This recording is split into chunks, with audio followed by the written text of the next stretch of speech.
Hello everyone, welcome to Coffee with Captain Pete, bedtime stories with Bethune, depending on where you are in the world. Special guest star today, Paul Ferber of Marine Conservation Cambodia. Welcome. Well, that should be me, you saying welcome to me really. You're hosting me in your amazing place here. Tell me, where are we?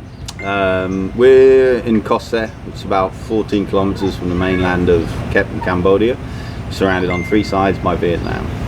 So Vietnam is this way, this way, and that way. and that makes this a pretty complicated place, doesn't it? Very complicated place. Yeah. All right, first off, I want you to give me your work story. The work story. There's so many to choose from. Here's one of the crazy things that happens in our line of work. For those of you who don't know, so Paul here is kind of on the front line of marine conservation in this very special marine protected area here. But this place is crazy. Like I've been to some places where there's some difficult challenges in fisheries enforcement. This place is next level. In fact, I was chatting to him last night. He's got so many stories that we can't cover today. But anyway, let's have one of them. I'd say some of the funniest ones, like being almost dragged back to Vietnam in different nets, has been one. Being caught in nets while trying to do surveys is others. But I think one of the funniest ones was spending all night on patrol, and literally every time we got close to groups of boats, the guys that we were on the boat with would turn the lights on. These boats would see the lights, obviously, and then run, and we'd never catch them. They caught some really poor guy who we felt terribly bad for, because we wouldn't have actually done any of the things ourselves. Then we caught one of the really rich guys who they let go, completely opposite what we wanted to do. And we finally, at the end of the patrol, we'd been out since about 10 o'clock in the night, come back at about, I don't know, we come back at 5:30 in the morning, the sun's coming up, and we spot one boat only like 100 meters away from us as the light comes up. Right, let's get that. Nobody wanted to get it. But anyway, myself and the captain made a decision. We chased this boat for 45 minutes. Where's it going to go? And it's just heading straight towards the coastline. So you've got the speed to keep up with these guys? Yeah. At that time we didn't have the speedboat, but the medium boats ever so slightly faster than their boats. So we chased for about 45 minutes. We're no more than about 10 meters behind this boat. And we know there's nowhere it can go. It's heading straight for the shore. So we're like, okay, well, we'll wait till we get to the shore. It's going to get in shallow water, and then that's it. We'll just pick them up. We'll get the nets. Fisheries can do their job and rest these guys. So the boat just goes straight into the big muddy slop by the shore. All three guys just jump off. Boat's still running. They're just hightailing it to the shore. You just sat there watching this. It's like, nobody seems to care about the boat. Nobody seems to care about the gear. Just all of them run. So what happened to the boat? About 3 more trawlers turned up as we were trying to get the gear off it, and then the guys on our boat, the officials on our boat, basically shouted retreat and ran. So you'd actually caught them, but what happened to the 3 guys? Did they get away? Yeah, they got away. Yeah, we actually watched them. They had 2 motos pulled up, picked them up, and just disappeared in different directions. We still didn't get the boat. There was when I first arrived here, I think it was my first night here about a week ago, and it was sort of like just got off the boat, settling down, and we started to hear these boats circling around here. Like, I've never heard anything like it. Those of you out there, the boats here, a lot of them, is it truck engines they put in those boats, or what? They're an old sort of Chinese, Russian engine, like a 1-cylinder diesel engine, like 30 to 40 horsepower. Anyway, these things, they have no exhaust, and so there's like, it sounds like choppers, doesn't it? Anyway, yeah. we sort of hear like this rumbling off in the distance, and all these boats come out. So I went out and Paul's got 3 boats, although we only had 2 on this night. So I went out in the patrol boat, and we had what's called the big boat, and it was like this. They were sort of chasing us, and we were chasing them around this island. We went round 3 times, and then there was this extraordinary standoff, a Mexican standoff, when all these boats came in around the wharf. Like, I've never seen anything like it. There must have been somewhere between 15 and 20 boats. Yeah, all together in that area. Yeah, and in fact, I was the lucky one. I'm on this fast boat, which they can't catch, a couple hundred meters offshore. And tell us what happened to you on the dock. Well, we're all on the dock, and they're just getting gradually closer, and they're getting more. You can hear them getting more aggressive. The shouting's getting louder. They're getting the confidence up to come on board the pier. And basically, we just, it's like, right, it's all going to kick off, right? Everyone grab what you can. You got somebody grabbed a stick, somebody grabbed a rock, someone grabbed an axe. So, I noticed someone by the name of Paul had an axe in his hand. Yeah, those first ropes that are thrown to secure their boat's going to get cut. Yeah, it was a crazy night, eh? Crazy night. What was the purpose of that, you reckon? I think they were trying to make a statement. You know, I mean, they were trying to scare us. They were trying to scare the people that are here that aren't, you know, actually a part of that aspect of what we do. Yeah, I mean, they like kids in a playground, like bullies. You know, and that's what it was all about. It was to get together like bullies and try and scare us into something or doing something stupid, or you know. So I think everybody was professional. I mean, the funny thing is, Jai in the big boat, you know, the big boat's being chased by these boats. He went 3 times around the island. That boat could have sunk those boats just by hitting them. I mean, it's 2-3 times the size. You have sunk a few boats, haven't you? Well, their bad captainship sort of sunk their own boats, so to speak. I mean, the one... I know a little bit about that. Let's not go there today, shall we? One of them pulled across the bow of our boat as we were travelling, and it flipped. One of them, which I mean, I have no idea what the captain was thinking, tried to ram our big boat. I mean, he like literally came full on to the side of the big boat. I mean, this thing's built with giant, chunky wood. Literally, the whole bow of its boat, when it hit ours, just collapsed straight in. I mean, the front bow was facing his cabin.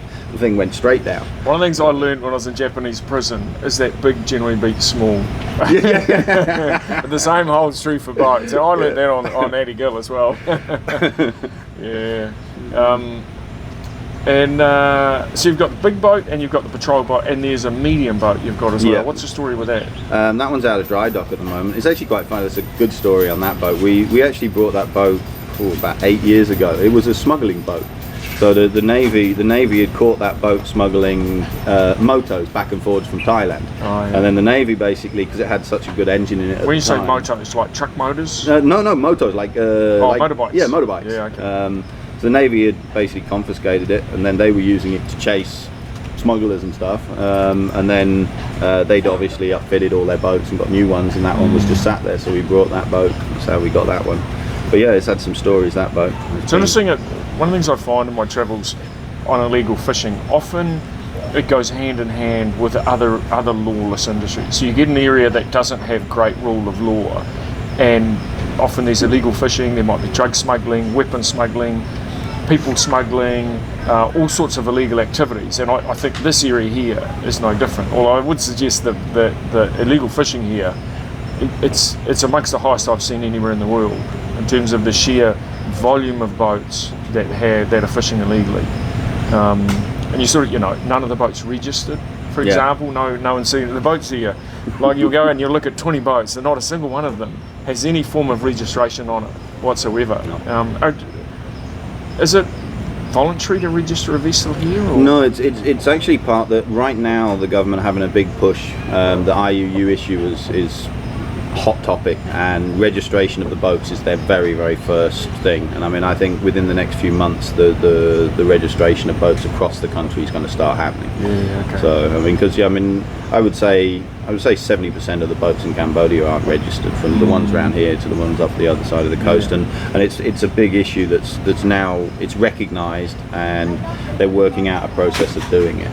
And will the part of that include they've got to have a registration number on the side of the boat? There'll be a registration number on the side, and as far as I understand from the meetings, there'll also maybe be colour coding as well to show which ports they're coming from or which areas they're coming from.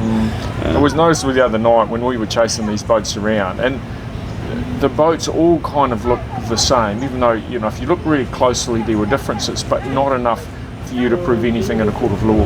And you know, they can always say, you know, that wasn't our boat, that was so and so. Unless you get a video of the face of the captain or someone on the back deck, it makes it really hard to do enforcement. You know, often you find we've got local vessels. If you can prove this is a vessel, here's fishing gear in the water and here's a GPS, and you put that in a single piece of video, that will stand up in a court of law. But when you've got no registration on the side of the boat, you have to get them to the court first, Pete. Yeah, that's true. That's true. There's a few stories in that as well.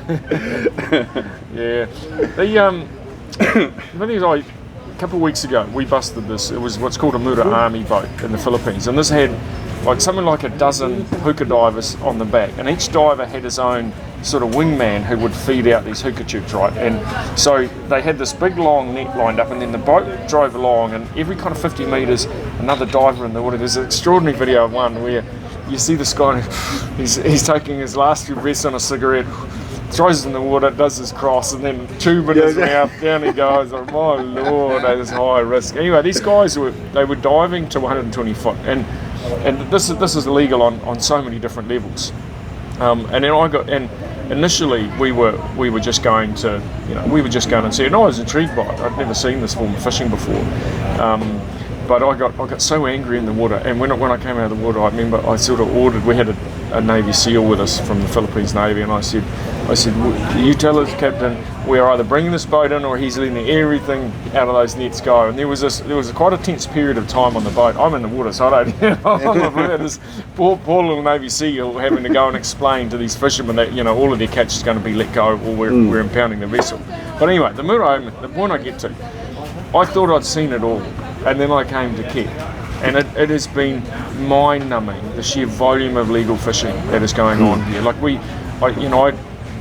went into town not yesterday, the day before, and we filmed something like 100 boats, of which I reckon over 70 either had pulse fishing gear or what are called rat's tails, and I'd never seen either before. I'd heard of pulse fishing, never seen the rat's tail. Perhaps you could give us a rundown on what is a rat's tail and why they use them. In fact, we've got 4 of them sitting up above us, which hopefully you're in video later.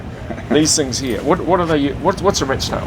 Rat tails they're about 10 to 15 meters long, and they have I would say one is like a set, and inside that you've got maybe 15 smaller traps, each like 25 to 30 centimeters long, with a tiny sort of 0.6 mesh size. And when you say 0.6 mesh, 0.6 centimeters. Yeah. Is that right? Yeah. So this is like about that big. And they'll lay them out. Each one's tied to the next one, so they'll lay them out, maybe half a kilometer long. And you basically all in seagrass areas, all of your juvenile fish, everything else, that just tend to stay in that seagrass at the bottom. So as they're just travelling through, foraging for food, they just go into these little holes in these nets, and then they can't get back out. So when they're pulled up, you've probably got about maybe 1 or 2% high value fish, and you've got all of the juveniles, all of the smaller fish. Nothing's reaching sexual maturity, and they're fairly horrific. And as far as I know, they originated in Vietnam, and they were first come across in the inland fisheries around the Tonle Sap, the Great Lake. So freshwater trap. Yeah, on the Mekong, and then they've basically started using them in the seagrass around here. So they take everything. You've got they don't allow fish to grow, basically. They catch everything. We're getting, with the ones we pulled up the other day, you've got fish in there that are the same size as your fingernail. Yeah. The other day we took a whole lot of them into the fisheries ministry. What's happening with that lot? As far as I understand, they'll be stored, and then there'll be an official burning at some point. So I have mixed feelings about. I think the burning, a ceremonial burning to show that this gear is illegal and not tolerated, is a good thing. At the same time, I also think I like recycling, so it would be good to find ways to recycle them and use them for good. You've done a lot of recycling around here, eh? You could call it upcycling, actually. Upcycling. So he's got half of his furniture in this place is made from the doors. So on the bottom trawlers, they have what's called a door on either side, and it has like skids on the bottom that allows it to ride up over things. And then they've got some chains that a chain that runs between the two that drags on the bottom, and that tends to be where they run cables through there. We'll talk about that in a few minutes. But anyway, half his furniture here is made of the doors. I saw your hammock. His hammocks are made from what's that from? It's a Vietnamese pear trawler. That was like a $10,000 net system, and at the time we caught them, it was one of the first ones we caught, and we were pretty terrified that they were going to basically give that net back. And it would have taken so long to catch one of these boats, and they do so much destruction. And the captain of the big boat, unbeknown to us, had basically cut them all up and made hammocks out of them. So now we have $10,000 hammocks. They're nice hammocks, I tell you. I had that sleeping one the other day. They're super nice. Yeah, and you have a mountain of stuff out the back there. I've been busy making a couple. We've got this problem here, stopping some of the boats. If a boat wants to get away here, I see there's a video you had where those guys are going away, and even with warning shots being fired, the boats wouldn't stop. Yeah, is that common? Yeah, they like you've got to get onto their boat, and it's not easy. It's not easy at all. The time the police came out, that was when they sunk our little research boat. So originally we had 4 boats. And the one that sat here just sort of by the beach, that was parked out one night, and the similar situation happened about a year and a half ago, and basically they saw that boat, two came in, one from each side, hit the engine room, hit the front, and sank it right there and then. So that's this, I'd call it a carcass? Yeah, the carcass of the boat sat down there. That was the one, the first one they sank. And that night the police were on the boat with us, and the police were basically firing shots, and they still rammed the boat with the police on it. So they weren't even worried about the police being on the boat. It goes back to my point about this area being quite lawless. Yeah. You know? I mean, I go right back to the beginning. You know, like when I first started coming out to the government had invited us to do the conservation work in Keb on the back of what we've been doing at the other place. And we made the decision to come here. And I visited many times around the islands. We always came out with the governor or the deputy governor, or we'd have a high-ranking official with us whilst we were going around. And you didn't see any illegal fishing. You saw no trawling boats. You saw, no rat tail boats. You didn't really see any boats except a few small-scale fishing boats. And when you went diving, it was strange because the habitat at that time was still there, but there was nothing in it. A bit like walking through a forest with absolutely no life, no birds, no insects, nothing. And then the very first night that we stayed here, we weren't expecting anything. We were just expecting to try restoration, bring stuff back. And literally we were sleeping on sort of bedrolls on the floor, and the beach started vibrating, and then the island started vibrating, and literally you can't sleep because your entire building that we built to have shelter was vibrating. And you've got huge pair trawlers like 50 meters from the island dragging these enormous nets, and then the noise gets deafening. And what we didn't realize at the time was that there was a thing at the time where the fisheries office had to request a 24-hour notice of coming in, and anybody that was going to be coming out to this sort of area had to give 24 hours of notice before coming in. So of course every time we'd come before, that 24 hours of notice had been given and everything was cleared out.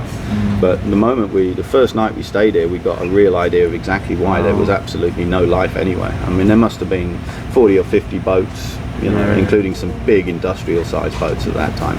Most of those ones we've cleared out now. So when you first came here, there wasn't really much in the way of marine life around this island? Nothing. I mean, we did baseline surveys with a diving research team, and I think the fish count was something like 5 fish in a 100-meter stretch, and that was on this reef here. And what would you get now? Oh, you get 200-300 at least. 200-300. Yeah. So from 5 fish per 100 meters to 200-300. Yeah. I mean, it's a huge increase. The crazy thing that's happened here is, so when Paul first came here, you can basically say that I think the seagrass was still intact. So it's a very shallow archipelago, isn't it? And like all around here is between probably 1 meter and 15, something like that. There's nothing deeper than 10. Nothing deeper than 10. So basically between 1 and 10 meters, and it's an enormous area, and that's kind of what makes it so special. So an area like that is really good habitat for seagrass. But once you clean out all the fish, it's kind of like it's like you were saying, that you've got a forest but no animals in it. But here's what's happened is, since Paul started and his team started doing patrols here, this area has become this crown jewel in many respects, because everything else is completely barren now, and probably exacerbated by the illegal fishing they're doing elsewhere. Especially, actually, we should touch on that. Tell us about this pulse fishing, because I'd never seen it before. We went into town the other day, we flew the drone down along that dock, and we could see blue cables in just about all of those trawlers. There was a few where we couldn't see them, but could have still been quite hidden. Tell us about the pulse fishing, what it does and why it's so bad. I mean, first of all, you see the Dutch fleets actually in Europe had a trial. They get to research different gears, and they've just done, I think it was 3 years of research on pulse fishing, and then of course the European Union, when they actually applied to have it legalized, basically threw it out because it's so destructive. And here it started in Vietnam, and they basically created this box that will up a 12 or 24 volt battery. Those Vietnamese are naughty, aren't they? Vietnamese, very naughty, I'd suggest. Yeah, they do. They have. They definitely have some of the worst fishing fleets in the world. I mean, you find them in Australia, you find them in Indonesia, you find them here right next door. I mean, they're going all over the world. I mean, we busted a Vietnamese boat. It was a couple of years ago now, off the coast of Palawan, and they were They were hooker diving. They had 3 little boats hooker diving off that. They had about 15 tonne of illegally taken fish, and they were taking everything. They were even taking little wee things for fish tank. They had puffer fish. They were taking all the bladders and blowing them up. That gets sold for traditional medicines. They had sharks on board. They had all manner of illegal fish on there. And this is a long way from Vietnam. It's, like it's not like, here you can see a few of them being tempted to sneak over the border. This is a long, long way from Vietnam. The other thing I'd suggest about the Vietnamese, we did, out of the 18 episodes of television that we've made, a fair chunk of the products go to China. So, for example, rhino horn, elephant tusk, pangolin scales, porcupine bezoar stones. There's lots of different products that go to China. Vietnam is often complicit in all that. Vietnam is a smuggling route for a lot of the illegal wildlife, and they do take things like pangolin and shark fin, all those things that are illegal in many countries. Vietnam has a rampant trade in it, and so for a country that doesn't have such a huge population, I'd suggest they're quite naughty. Well, I mean, for want of a better word. Almost all of Cambodia's seahorses have ended up on markets in Vietnam. I mean, they target. I mean, we had like in Sam Long where we were before that you'd get groups of 6 or 7 of these small boats with gear designed to trawl the little shallow inshore areas, specifically looking for sea moths, seahorses, pipefish, all of the stuff they use for the traditional medicine. Remember, we had our biologist. We flew her to Vietnam a couple of years ago, and she said it's really in the open there. Like sometimes when certain parts of China now, it is getting pushed underground. Like the authorities have started to do a little bit of work, but my feeling is Vietnam, it's still all in the open. Like Nicola, she just walked in and they were showing her pangolin scales and all sorts of highly endangered animals, and so it's perfectly legal to them, or it's perfectly acceptable. I mean, they're all. We go to Phu Quoc, which known in Cambodia has got trawl, and they're just there on the market. You've got seahorses, wild caught seahorses everywhere, which is entirely illegal, but it's just out there in the open. There's nobody doing anything about it. So go make this pulse fishing. How does it work? So they have this system that they've created that ups the voltage from the 24 volt to anything between let's say 240 to 1,000 volts or so, something like that, and it travels down a big thick blue insulated cable all the way down to the opening of the net, which joins a copper wire that goes around the full mouth of the net, and as that's dragged along the floor, there's this pulse of electricity going down, which of course these guys have no idea whether they're pulsing it with 100 volts or 1,000 volts, and it makes everything that's still left down there, because there's not much left down there, and what is tiny and hiding in the mud. So as this pulse goes through, all of this stuff basically jumps off the seafloor or out of the mud it's buried in, jumps up, and of course is then swept into the net.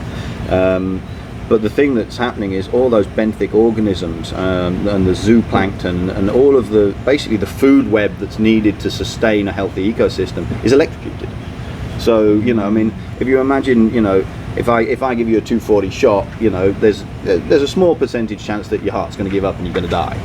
But if you're a tiny little organism this big and you're taking 1,000 volts, there's not much to fight. We've actually tested it in the tank. So we've taken, say, like a crab or a shrimp or something that we've caught ourselves in a net.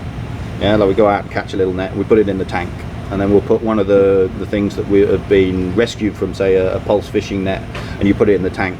We've not had more than 4 days of life for the ones that have been electrocuted. Most of them will die within the first few hours. Most of them are dead already in the net.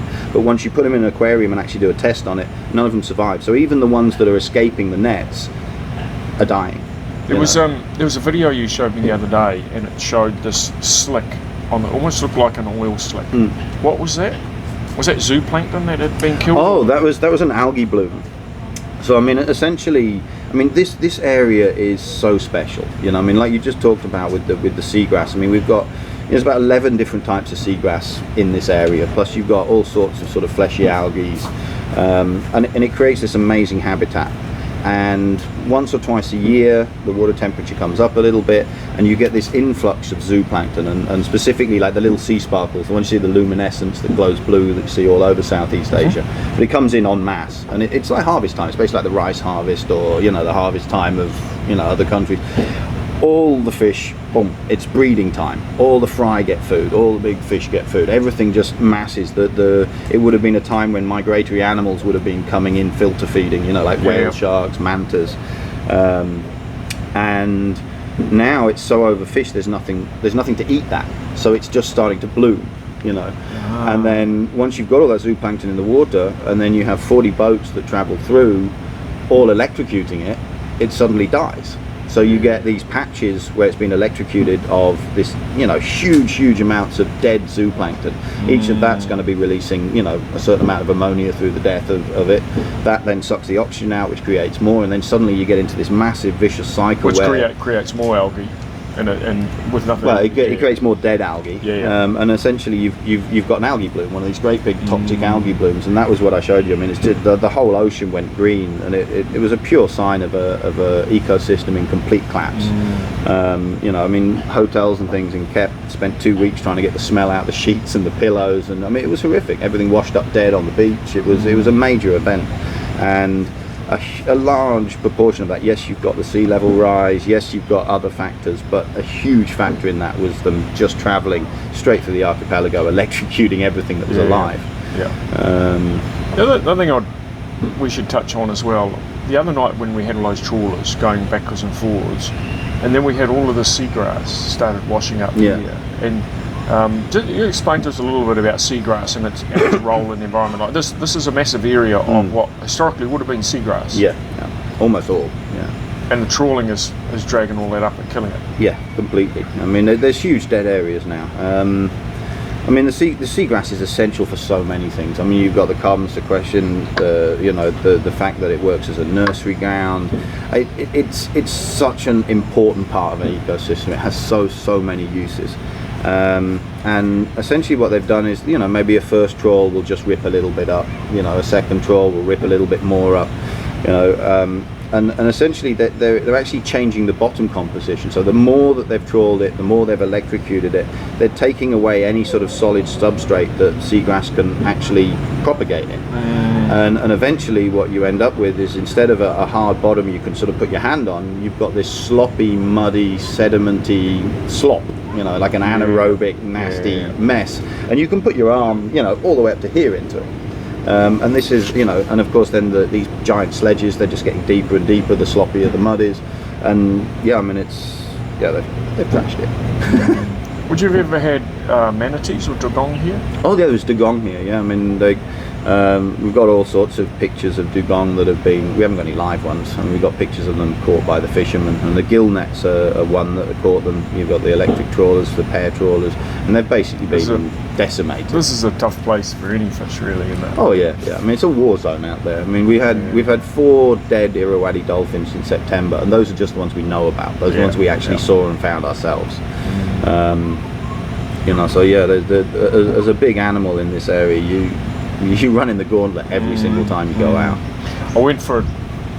Eric and I went for a swim yesterday, and we kind of went around the island. When we got down off the point here, there's a really complicated thing here. Like Paul's explained how Vietnam is all around us. Like Vietnam is that way, this way, and this way, and this is one little, or a couple of islands, and the next island over is. We've got An Krong and we've got Mac Prang. So there's a little cluster of islands owned by Cambodia, but there's this Vietnamese land all around us.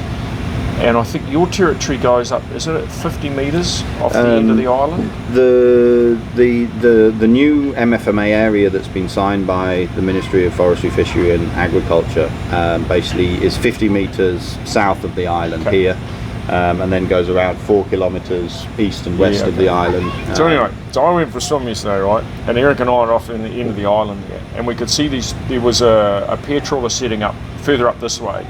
And they probably would have been maybe within 75 metres of the end of the island. And anyway, so I went out and I was the other side of this pair trawler as it went through. And I popped down, everything was barren. And you get 200 metres back this way, and there's all this wonderful seagrass on the bottom. You know, and I think, you know, it's credit to you that you've managed to protect the side of the island. But it's, you know, so it was really daunting the other night too. So on the night there was the Mexican standoff. Then all of those boats turned up on the next night and were circling around, and then they all started fishing, and it was horrible feeling to be sitting on here. And in many ways we've been kind of neutered in terms of patrols for the last few days. We've basically been told don't go out and run patrols here at the moment. It's a very sensitive time. There's elections coming up, and there's new laws about to come into force. So it's a very complicated situation, but very frustrating to sit here and I could hear all those boats. I had the NVG out and I could see them, you know. I was like, oh my God, you know, trashing something that, you know, you and your team have worked years to try and create, and to see it just getting thrashed like that is quite difficult, eh?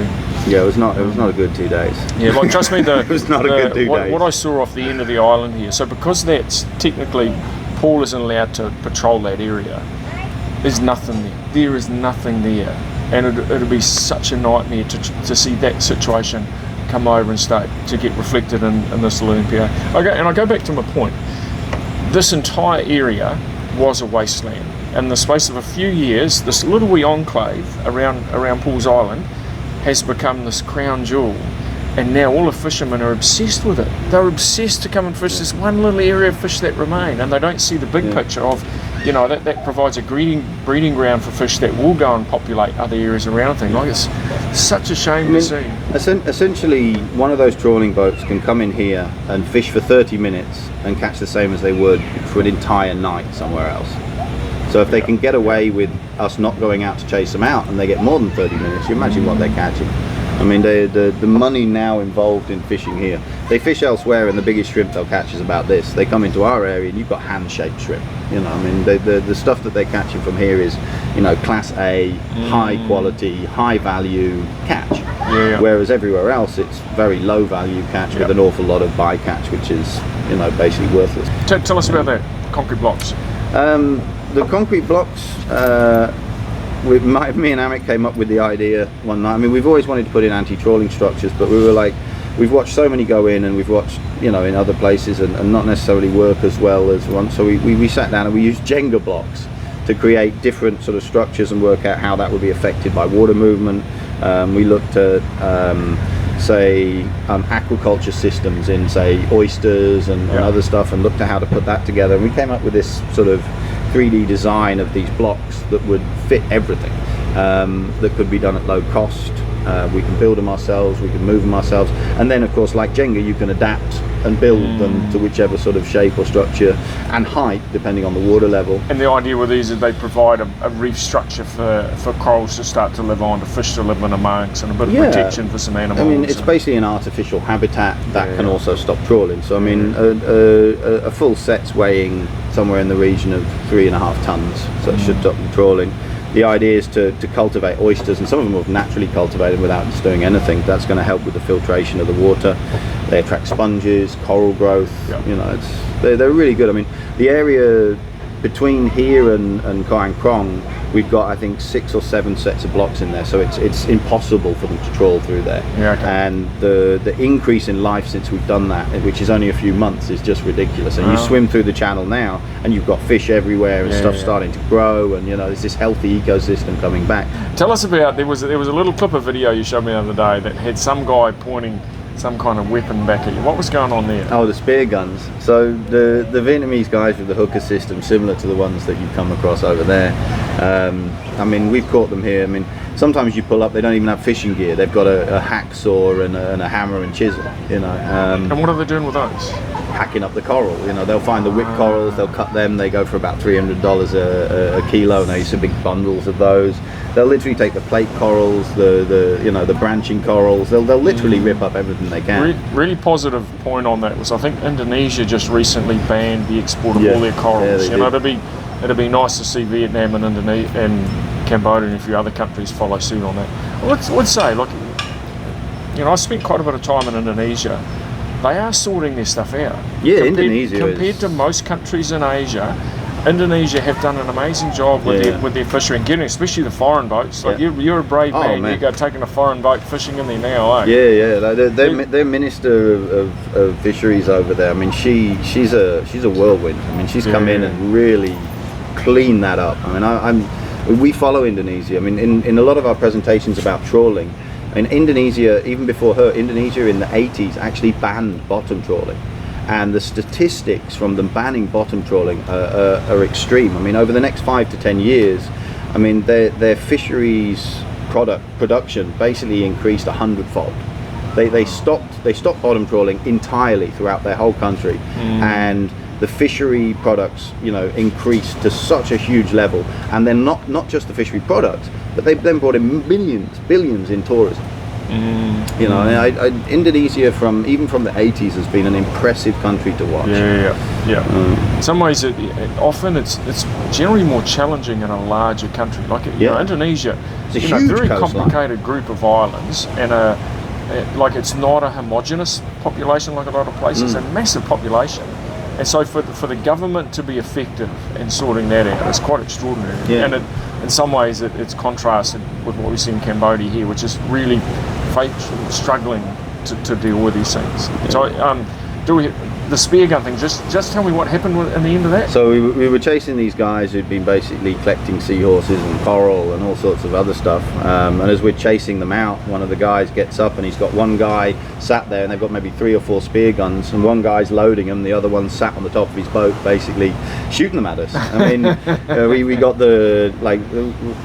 one of the things that it's a bit like the frustration from the other night is that if you back down when they do these things, they're like a bully. You know, so you back down, they get that confidence up, they come back with 3 more boats because they know you're going to retreat, they know you're going to run.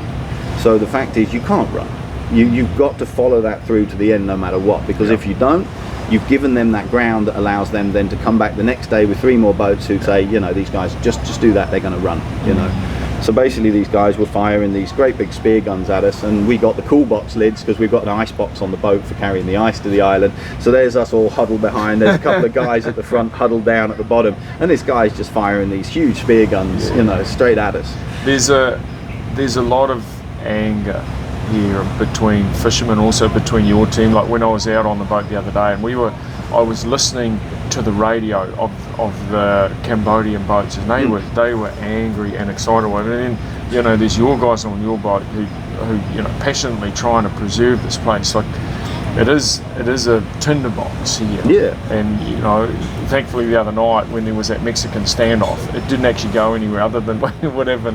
One of the guys, so they started throwing rocks at us, or not at me. I was on the boat. We were too quick. Slingshot in the balls. So slingshot. This guy said, "Oh," and then another guy got hit in the finger, and then there was rocks being thrown around. And then so Eric and I went to that dock along through the fishing thing. So we flew the drone down, and Eric got photos of all the rocks on top of the thing. So they've got this pile of ammunition on top of their boats, ready to go thrown at us. Like there is a level of anger and frustration. I would suggest more frustration amongst your guys and anger amongst these fishermen, but it's ill-founded. The fishermen, they've become obsessed with this little wee stretch around this island because it's one piece that has started to come back. Everything else is empty. Like, you know, they don't put 2 and 2 together and figure out, you know, well, if they come in here in 6 months, this is gone as well. I do feel there's just too many fishing boats here. Oh yeah, for sure. The fishing pressure is way past, you know, any sort of sustainability at all. It's just too many. Well, I would say there's too many illegal boats. I mean, these things those boats are. It's a class 1 offence. I mean, it's the strongest fishery offence that you can commit in Cambodia. I mean, what's the punishment for a class 1? It's a mandatory 2-year jail term.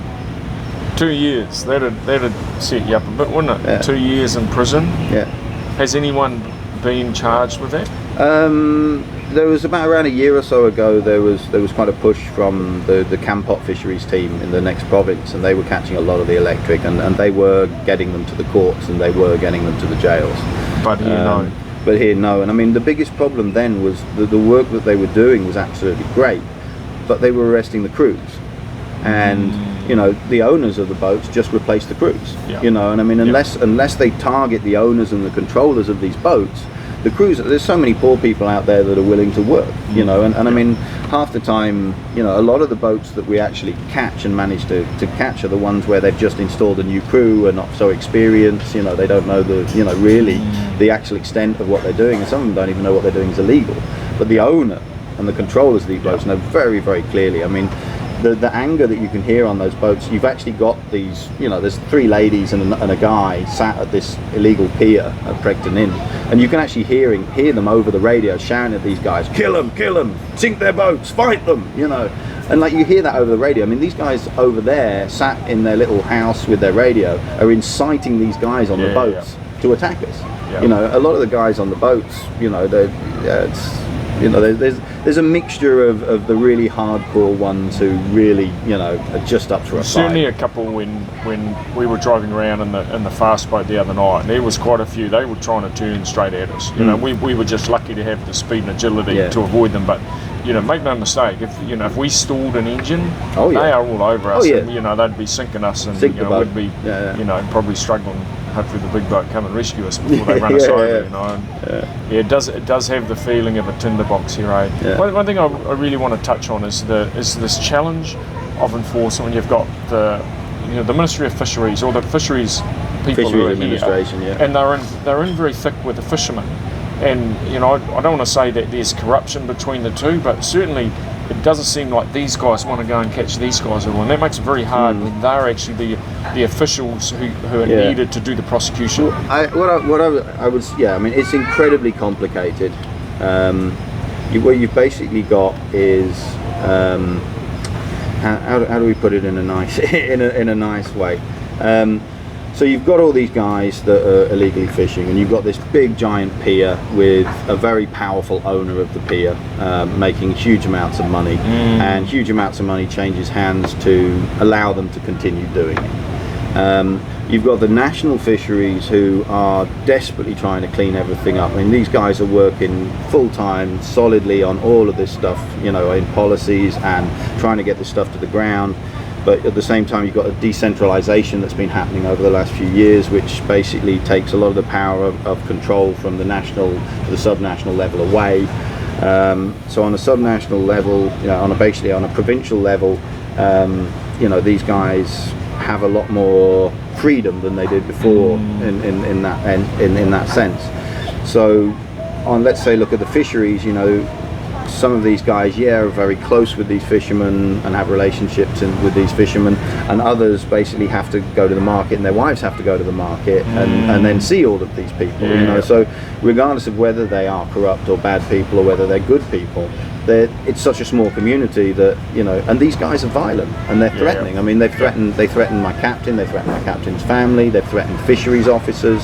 I mean, half the little legal small-scale fishing, the poor guys that we're actually trying to help, you know, the guys with the little crab boxes, I mean, they'll go out with their wife and kids to fish, and these boats will come and threaten them. You know, they'll rip their gears up. So you've got all of that aspect, and then of course you've got, you know, these local marine police guys like the ones here, the ones that just literally sat there and watched all this going on. You've got 5 guys with guns whose job is to stop crime, who are allowing a major assault and a major assault on the island to go on. I mean, these guys just sat there and watched.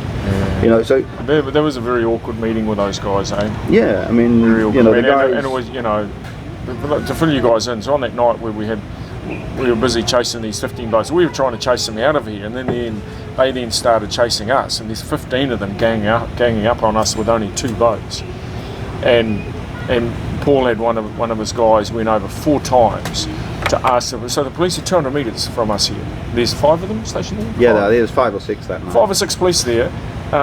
Went over and asked them, can you come and help us? Like these boats are threatening us, they shoot Shanghais at us, all this. No, can't happen. So, and afterwards we went and had a meeting with them. It was pretty awkward. So one of the things I find in enforcement, the having worked with some really effective teams who have done some amazing work, and then having seen enforcement teams where it's falling down. Normally the falling down is one of 3 reasons, and it can be a combination of all 3, but corruption is part of the problem, laziness and incompetence. Those are the 3 elements, and it only takes one of those to be present, and enforcement becomes very challenging. And long term here, it remains to see how this plays out. And I realise you play a very complex game. You've got, you've got a champion or 2 who sort of, who are really supportive in government of what you're doing, but then you've got some people who probably don't really support you, and then you've got some people who are strongly opposed to this being any part of a marine protected area, and it's a very delicate line you're treading on. I mean, from my experience of basically 10 years doing this now, the national government, the government of Cambodia that's currently in power under Hun Sen, is doing everything it can, from my perspective, to fix these problems. From Phnom Penh, on a national level, everything is moving forward to change this country. But then when you get down to the very ground level, you've got people who for 10 or 15 years or 20 years basically have made their living, and their whole life structure is built on, you know, basically bribery and payments from these people. I mean, when we started this, we calculated just from the illegal trawlers coming from like the mainland in Kep, the Precton Inn area, was around $10,000 per month in bribery. I mean, each boat was paying around $200 per month to be allowed to fish. Who they paid to, I'm not, you know, in a position to discuss really now, but I mean, that was exactly what was going on. So when you're dealing with that sort of money, you know, even if that's spread out over many people, it's still a very substantial, you know, a very substantial amount of money. And so when you start interfering in that, you become quite unpopular. And if there's that sort of money involved, imagine if just for 1 month they stop paying that to all of the little people and they make a big payment in one, you know, things can change very quickly. You know, things can flip one way or the other. And I don't really want to get too much into the corruption side, because for me, you know, my personal view on corruption is that there's two different types of it. You have good corruption, you have bad corruption. You know, good corruption can make things run really smoothly. You know, I mean, so many countries are built. I mean, look at Italy. When they tried to stop corruption in north of Italy, everyone protested. You know, all the people they were trying to stop corruption to help went, actually, no, we like it. That's how we've done things for many years. You know, and it's similar in Cambodia. You know, I mean, it's what makes things work, and I don't see it as a bad thing. You know. But of course, you know, paying money to allow really bad people out of jail, or paying money to allow horrific destruction of the environment, I think, you know, that's a very bad side of things. So I mean, and when we look at our countries, I mean, look at, you know, I look at the UK, the EU, you look at America. I mean, it's literally just corruption that's been, you know, officialized. They just call it bureaucracy now. You know, I mean, it's exactly the same. Corporations pay huge monies to be allowed to do giant mines, and you know, and there's no difference between, you know, saying there's corruption in Cambodia and saying there's corruption in the States, or you know, Australia or the UK. It's a different sort of corruption. It's just corruption legalized, you know, and legalized, and much more for the big boys, you know. I've noticed here you've got a whole lot of volunteers, and how do people get involved in your thing? Or what do volunteers do? All sorts of things. I mean, most of the crew here started as volunteers. So I mean, we've got people that are doing the mapping, drone operating, research. I mean, we've got Sarah doing the dolphin project. You know, like it's a lot of scientific projects. So when the volunteers come in, we basically look at what their skill sets are, and we try and set them up with the things that make them happiest, because happy people do great work. And those that are unskilled, we basically find what their interests are, and we try to train them up into different areas. So I mean, we need a good big team that can do reef surveys, so we have to bring up their knowledge on, you know, invertebrates, on coral substrates, you know, on fish. The dolphin surveys is, you know, with Sarah going out, and the sea pod data, so analysing data, just generally working. If you've got no skills at all, you can make concrete blocks that go into the ocean to create artificial reefs. So if someone who's completely unskilled, they can come here and carry concrete blocks out the water. So that might be I was watching these guys with these blocks the other day. They're actually quite big. Very good workout on scuba. Well, we've started making different sizes now. So we've got our like 150 kilo, you know, these are the blocks we use to try and stop the pair trawlers, to make the really big structures. Then we made the slightly smaller one for the slightly smaller people who can handle them, which are 1.25 meters. So a skinny guy like me gets the 1.25 one. And then we've got the really small 1 meter ones, which is, you know, so that anybody even smaller can get in there and get involved in it. So anyone who wants to come and find out about volunteering for you or helping you, how do they reach you? Through the website. So there'll be, you can basically get us through on the website, marineconservationcambodia.org.